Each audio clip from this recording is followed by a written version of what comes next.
ప్రభుకి, త్వరలో రానైన మెస్సయ్యకి. ఈ పాపాలు పోవాలంటే, రక్షణ కలగాలంటే,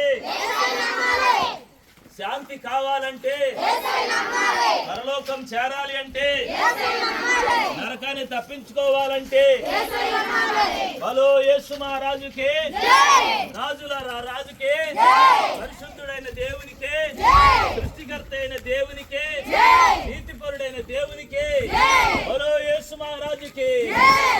హల్లెలూయా. రండి రండి యేసుని యొద్దకు రమ్మనుచున్నాడు.